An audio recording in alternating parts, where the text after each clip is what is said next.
안녕하세요. 코인 날려주는 남자입니다. 비트코인 가격은 밤 사이에 큰 변동성을 보였다가 현재는 무슨 일이 있었냐는 듯이 다시 72K에 위치하고 있습니다. 오늘 영상에서는 제가 왜 지난번 불장에 비트코인이 1억을 넘지 못했고 이번 불장에 정말 무섭게 느껴지는 이유가 무엇인지에 대해서 한번 다뤄보도록 하겠습니다. 이 부분은 뭐 음모론적인 건 아니고요. 제가 가지고 있는 생각들을 여러분들께 오랜만에 정리해서 안내해드리도록 하겠습니다. 먼저 어제 밤 사이에 큰 변동성이 있었습니다. 보시게 되면은 비트코인을 단기적으로 움직이는 세력들은 롱이든 숏이든 많이 몰려있는 곳에 절대로 주지 않겠다라고 하면서 다 깨부시고 있는 모습을 보이고 있습니다. 숏 포지션이 많이 구축이 됐을 때는 롱으로서 이런 부분들을 다 깨부셨고 또 롱 포지션이 많이 구축이 되니까 이 부분은 숏 포지션으로 내려오면서 다 찍고 다 털어버리고 그 다음에 아주 깨끗해진 상태로 다음을 맞이하고 있는 모습을 확인할 수 있습니다. 이 변동성은 분장이 끝날 때까지 단기적인 움직임에 있어서 지속될 가능성이 있기 때문에 이런 부분들은 우리가 염두하고 지나가도록 해야겠습니다. 어제 CPI 발표가 있었습니다. CPI 발표 이후에 이런 부분들을 우리가 염두에 둬야 되는데요. 뉴 노멀이라고 많이 이야기를 하는데 인플레이션율이 3%에 고착되는 건 아닌가 이런 부분들을 볼 수 있습니다. 세부적으로 들어봤을 때 쉘터 부분이 많이 올라가서 인플레이션이 조금 예상치보다 올라가 있고 또 3%에서 유지를 하고 있고 이런 상황인데 이 3%의 고착화에 대해서도 우리가 거시적인 상황에서 한 번 정도는 계속 봐야 되는 그런 현상이 우리 주변에 나타나고 있다. 3% 고착화가 더 일어나게 되면은 금리 인하나 이런 부분들에 있어서 변화가 감지될 수 있기 때문에 그 부분도 챙겨가면서 봐야 되고 어찌됐든 간에 어제 CPI 발표가 있었고 3%가 유지가 됐다. 이렇게 보시면 되겠습니다. 비트코인 현물 ETF는 어제 거래 대금 자체가 두 번째로 많은 거래 대금을 일으키고 있는 걸 확인을 할 수 있습니다. 자, 여기서 거래 볼륨량 자체가 1월달, 2월달 드러나고 나서 어마어마하게 많이 증가한 모습을 확인할 수 있습니다. 이 기간 동안 좋지 못한 모습을 보였는데 이때 가장 많이 있었던 게 GBTC의 유출이었습니다. 이 GBTC의 유출이 있었고 이 기간 동안 손바뀜이 많이 일어나고 있었다라고 말씀을 드렸던 구간이 지나고 나서 비트코인 현물 ETF는 ETF 역사상 손에 꼽는 히트 상품이 돼서 현재는 너무나 많은 거래 볼륨량을 일으키고 있다라고 보시면 되겠고요. 실제로 하루하루 찍히는 거래 볼륨량 자체가 블랙록 같은 경우는 3조에서 4조 원 정도가 계속 찍히고 있고 이건 ETF를 통틀어서도 아주 높은 거래 볼륨량을 유지하고 있다. 그만큼 미국에서는 기관뿐만이 아니라 개인들이 비트코인 현물 ETF를 통해서 비트코인에 대한 매우 높은 관심을 보이고 있다. 이런 부분들을 우리가 반드시 인지를 하고 투자에 매수 매도에 임해야 된다라는 거를 꼭 말씀을 드리고 싶습니다. 드디어 언제 하나 했어요. 근데 그레이스케일의 비트코인 ETF 수수료가 내려가기 시작을 했습니다.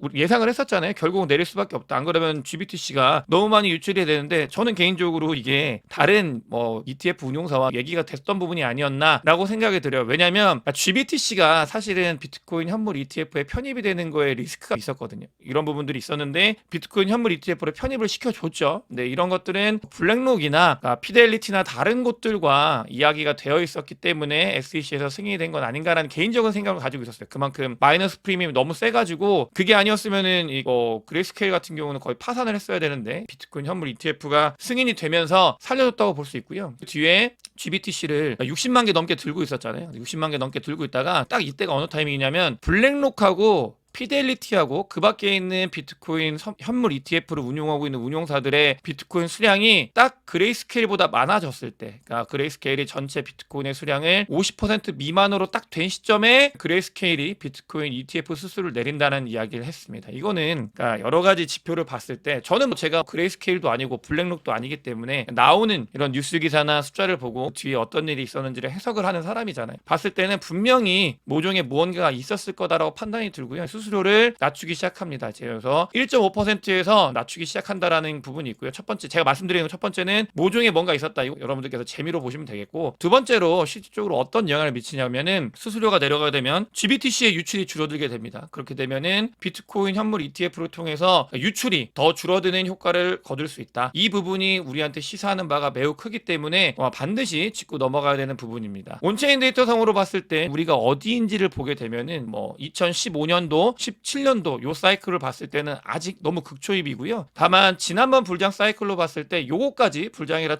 친다고 하면은 또 마찬가지로 아주 극초입에 있는 현재 그런 모습을 보이고 있습니다. 요때 지난번 불장 때 비트코인이 한번 쳤다가 싼 고점을 만들었었거든요. 근데 이런 현상이 과거엔 없었는데 싼 고점을 만들었다라는 게 왜 그랬는지, 그리고 우리가 이번 불장이 진짜 무섭게 느껴야 되는 이유가 무엇인지에 대해서 한번 이따 다뤄보도록 하겠습니다. MVRV 상으로도 아직 우리의 갈 길은 너무나 많이 남았다. 이런 것들을 여러분들께서 꼭 아셔야 되고, 가는 길이 항상 즐겁지만 않습니다. 올라가면서 내려왔다 올라왔다 내려왔다 이런 일이 많이 있습니다. 하지만 우리의 시작점, 이 지점은 갈 일이 너무나 많이 남은 시점이기 때문에 제가 이 이야기를 많이 드리는 이유는 제 주변에서도 코인을 잘랐다 라고 하시는 분들이 굉장히 많이 늘어나고 있기 때문에 여러분들께 제 영상을 아주 오랫동안 함께 보시는 구독자, 멤버십 분들한테는 지금 이 게임인데 일부 돈을 벌고 잘라고 나가는 게 조금 아쉬울 수 있다라는 점을 말씀드리고 싶어서 시작점이라는 여러 가지 자료, 증거 자료들을 여러분들께 보여드리는 거고요. 실제로 리얼라이즈 게임 허들 웨이브를 봐서도 시작점이다. 온체인 데이터를 분석을 해서 과거의 바닥을 예측을 했고 우리가 거기서 아주 잘 매집을 했잖아요. 그러면서 이 온체인 데이터가 이야기하고 있는 거는 여러 가지 지표가 있습니다. 근데 그 이야기를 공통점이 뭐냐? 아직 시작점이다. 이런 이야기를 하고 있다라는 걸 꼭 아셔야 되고요. 그러니까 내 포지션 체인지를 봤을 때도 너무나 많은 분들이 돈을 벌고 있는 건 사실이지만 아직 가야 할 길이 많이 남았다. 이런 것들을 MVRV나 온체인 데이터들이 다 이야기를 하고 있습니다. 가야 될 길이 너무나 많이 남았어요. 여러분들께서 우리가 어떤 준비를 해야 되는지 이런 것들을 아셔야 되고, 자, 제가 이번 불장 정말 조심해야 되는, 그리고 무섭다고 말씀드렸던 이유에 대해서 결론을 내도록 하겠습니다. 먼저 지난번 불장에 비트코인이 저는 1억을 갔어야 된다고 생각하는데 가지 못했던 가장 큰 이유는 샘 뱅크먼이 있다고 생각을 합니다. FTX 거래소가 엄청나게 성장을 하면서 장부 거래가 흥행했었습니다. 장부 거래라 하면 실제 비트코인이 없는데 그냥 비트코인이 많이 있는 것처럼, 유동성을 있는 것처럼 꾸며가지고 비트코인의 가격을 올라가지 못하게 하는 페이퍼 거래라고 보시면 되겠습니다. 실제로 그 의심이 사실이라고 밝혀졌고요. 그런 FTX나 다른 거래소도 마찬가지입니다. 비트코인을 그만큼 들고 있지 않은데, 비트코인은 들고 있는 만큼이 이 오더북상에 올라와야 되는 게 맞습니다. 하지만 여러분들께서도 중앙화 거래소는 아시겠지만 이 오더북은 실제로 비트코인이 있는 양만큼인지에 대해서 알 수가 없어요. 왜냐? 얘네들 같은 경우는 장부기 때문에, 장부라고 하는 거는 DB고 DB라고 하는 거는 자기들이 임의 조작을 할 수 있기 때문에 이 부분이 진짜인지 아닌지에 대해서 많은 의심을 했었습니다. 실제 비트코인보다 더 많은 비트코인이 거래소에서 거래가 된 건 아닌가 이런 의심을 했었는데 샘 뱅크먼이 터지면서 실제로 그게 사실이었다는 게 밝혀졌었죠. 이런 장부 거래가 거의 사라진 이번 불장 사이클입니다. 이 말은 뭐냐? 기관이 진입을 하고 있습니다. 기관이 진입을 할 때는 그러니까 이런 조작, 이런 부분들에 대해서 엄청나게 많이 강조를 했었고, 조작이 조금은 많이 사라지고 나서 비트코인 현물 ETF가 시작이 됐고, 그러면서 이 기관이 들어오고 감시기관이 있는 상태에서는 비트코인 현물 ETF가 샀을 때는 실제 비트코인을 매집을 해야 됩니다. 실제로 비트코인을 기관이 가지고 있어야 돼요. 이런 것들은 이 규제 기관들이 보고 있기 때문에, 아이러니하게 탈중앙화의 정신에 가장 입각해 있는 비트코인이, 그러니까 이 안에서 인간의 탐욕으로 FTX, 샘 뱅크먼 이런 애들이 장부 거래를 시켜가지고 오히려 가격을 못 올리게 만들었고, 이 탈중앙화에 있는 비트코인이 중앙화된, 규제되어 있는 기관들이 오면서 오히려 비트코인의 가격이 실제로 매수가 이루어지면 가격이 올라가는 그런 현상이 나타나고 있습니다. 비트코인 현물 ETF 유입량이 어마어마하지만 그게 전체 불장으로 봤을 때 그렇게 크지 않아요. 근데 이미 여러분들께서 소름 돋게 놀라야 되는 일은 뭐냐면, 올타임 하이를 반감기 전에 우리가 가져왔다. 이거는 비트코인 현물 ETF를 통해서 실제 비트코인을 사게 되면 얼마나 비트코인이 많이 올라가고 이 공급 쇼티지가 발생을 하는지, 즉 공급 쇼크가 나타날 수 있는지를 비트코인 현물 ETF가 반감기 전에 이미 보여줬다라는 거를 여러분들께서도 너무 소름 돋게 알고 계셔야 돼요. 이 말은 뭐냐? 주기용 대표도 같은 이야기를 하고 있는데 저도 같은 이야기를 하겠습니다. 뭐냐면, 반감기가 옵니다. 반감기가 오면 비트코인을 사고자 하는, 순유입되고자 하는 돈들 너무나 많습니다. 하루에 900개씩 비트코인은 채굴이 되고 있는데 하루에 블랙록만 10,000개씩 비트코인을 비트코인을 가져가고 있습니다. 매도 유동성 위기, 그러니까 공급 쇼티지라고 보시면 돼요. 올 거라고 생각을 하는데 그 부분에 있어서 우리가 한 달 뒤에 뭐가 있죠? 반감기가 있습니다. 900개씩 나오던 비트코인이 세상에 450개밖에 풀리지 않습니다. 공급 쇼티지가 진짜 본격적으로 나타나는데 너무나 많은 기관들, 너무나 많은 사람들이 비트코인을 원한다. 우리는 이 공급 쇼티지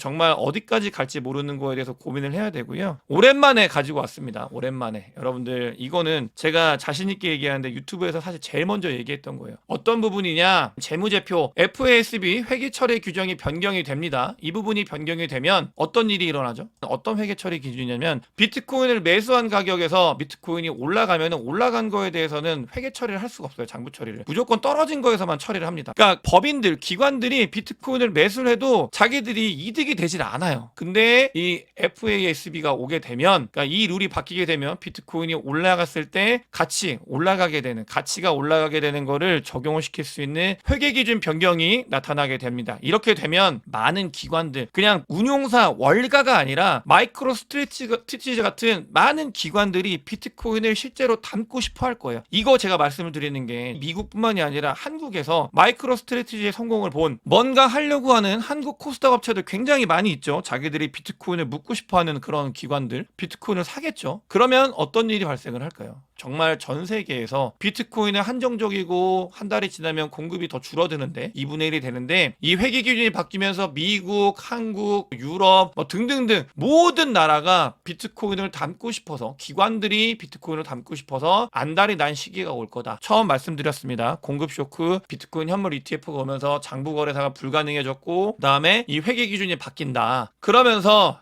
이 비트코인 현물 ETF가 드디어 블랙록도 작업을 하고 있죠. 블랙록이 제가 선수 쳤다고 말씀을 드렸잖아요.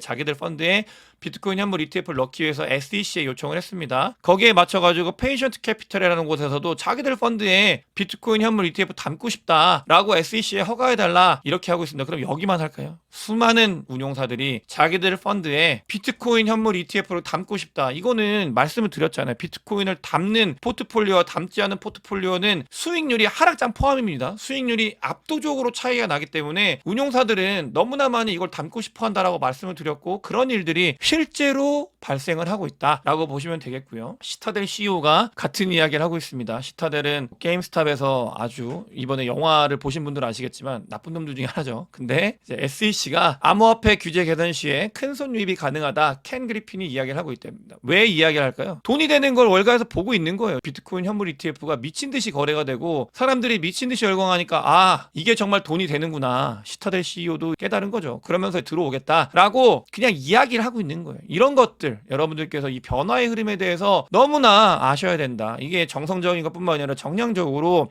시카고 선물거래소의 OI가 폭발적으로 증가를 하고 있다고 말씀드렸고 그건 기관의 자금이다라고 말씀을 드렸는데 거기에서도 비트코인 레버리지 곱하기 2배, 그 2배 상품이 너무나 많이 폭등을 하고 있습니다. 기관들은 포모를 엄청나게 느끼고 있다라고 보시면 되겠고 세력들, 고래들은 비트코인을 계속해서 모아가고 있는 모습을 확인을 할 수 있습니다. 자, 이런 부분들 리테일은 던지고 기관은 모아간다. 세력은 모아간다. 우리는 하지만 제 영상을 통해서 이런 변화의 움직임을 잘 인지를 할 수 있습니다. 그러면서 여러분들께서 제가 초반부에 말씀을 드렸던 게 장의 끝이 아니다. 변동성이 있어가지고 하락을 할 수 있어도 우리가 가야 되는 건 여기가 아니다라는 말씀을 드리는데 김프가 끼고 있어요. 근데 아직 김프는 그러니까 6%를 유지하고 있는데 이 정도는 불장의 김프가 아닙니다. 여러분들. 불장이 오면은 10%까지 가기 때문에 아직도 초입이다라고 생각을 하셔야 되고요. 아주 재밌는 자료예요. 제가 텔레그램 자료를 가지고 왔는데 그러니까 DC 인사이드에 비트코인 갤러리라는 곳이 있다고 합니다. 근데 거기에 조회수를 보면 불장 때는 조회수가 10,000회가 넘어갑니다. 20,000회 이런데 아직은 10,000회가 넘어가질 않아요. 여러분들 이런 정량지표, 인간지표, 심리지표 여러분들이 코인 시장에 얼리로 들어왔기 때문에 주변 사람들이 코인 물어본다고 끝물인가라고 생각하시는데 지표는 그런 이야기를 하지 않습니다. 아직도 우리는 가야 될 길이 많다라고 생각을 해주셨으면 좋겠고요. 솔라나의 데일리